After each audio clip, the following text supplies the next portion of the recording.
അപ്പോൾ ഇന്ന് തിരുവനന്തപുരത്ത് ഞാൻ എത്ര രൂപയ്ക്ക് ഓടാൻ പറ്റും, അതുപോലെ തന്നെ തിരുവനന്തപുരത്ത് ഒരുപാട് ഹിന്ദിക്കാരാണ്. അപ്പം തിരുവനന്തപുരം ഏത് റേഞ്ചാണ് അല്ലെങ്കിൽ എങ്ങനെയാണ് മാക്സിമം നമുക്ക് നോക്കാം, അതിനുള്ള കഷ്ടപ്പാടുണ്ടോ എന്നുള്ളത് ഒന്ന് പരിശോധിക്കാം.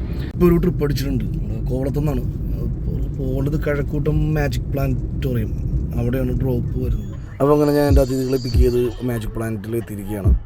അപ്പോൾ 633 രൂപയാണ് ഈ ഓട്ടത്തിൽ ലഭിച്ചിരിക്കുന്നത്. അതിൽ 70 റുപ്പീസ് ഊബറിന് കൊടുക്കാനുള്ളതാണ്.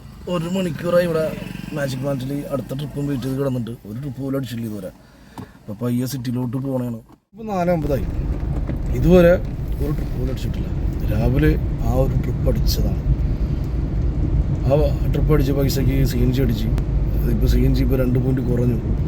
ഒരു ട്രിപ്പ് പോലും ഇതുവരെ ഇത്രയും സമയമായിട്ട് അടിച്ചിട്ടില്ല.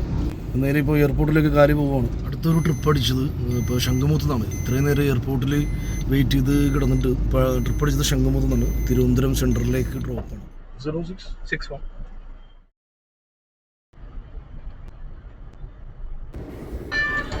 ഞാൻ ഇന്നത്തെ ട്രിപ്പ് വൈൻഡപ്പ് ചെയ്യാണ്.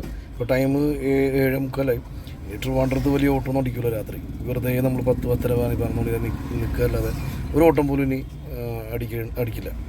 അപ്പോൾ ഞാനതിപ്പോൾ നേരെ വീട്ടിലോട്ട് പോകണം. അപ്പോൾ ഇന്നത്തെ എൻ്റെ ഏണിങ്സ് കണ്ടല്ലോ, 700 ചില്ലാൻ രൂപയ്ക്കാണ് ഞാൻ ഇന്ന് ഓടിയത്. അപ്പോൾ ലക്ഷങ്ങൾ ഉണ്ടാക്കാമെന്ന് പറഞ്ഞിട്ട് ആരും എക്സ്പെക്ട് ചെയ്ത് വണ്ടി ഒന്നും എടുക്കരുത്, ആലോചിച്ചിട്ടൊക്കെ എടുക്കുക. വണ്ടി എടുക്കണവരെ ഞാൻ നിരാശപ്പെടുത്തണമല്ല, വണ്ടി എടുത്തോളൂ, ഇരുന്നോടുക. ചില ദിവസങ്ങളിൽ ഇങ്ങനെയാണ്, ചില ദിവസം ഓട്ടം വരും, മാറി തിരിഞ്ഞൊക്കെ ഇരിക്കും. അപ്പോൾ ഓക്കെ. അപ്പോൾ നാളെ രാവിലെ എങ്ങനെയുണ്ടെന്ന് നോക്കാം ഓട്ടം. ഇന്ന് വ്യാഴാഴ്ചയായിട്ട് ഇങ്ങനെയായിരുന്നു. നാളെ ഫ്രൈഡേ. എന്തെങ്കിലും ഭാഗ്യം ഉണ്ടെങ്കിൽ നല്ല ഓട്ടങ്ങൾ കിട്ടും, ഇല്ലെങ്കിൽ ഇത് തന്നെ ആയിരിക്കും അവസ്ഥ. അപ്പോൾ ഓക്കെ, ഗുഡ് നൈറ്റ്.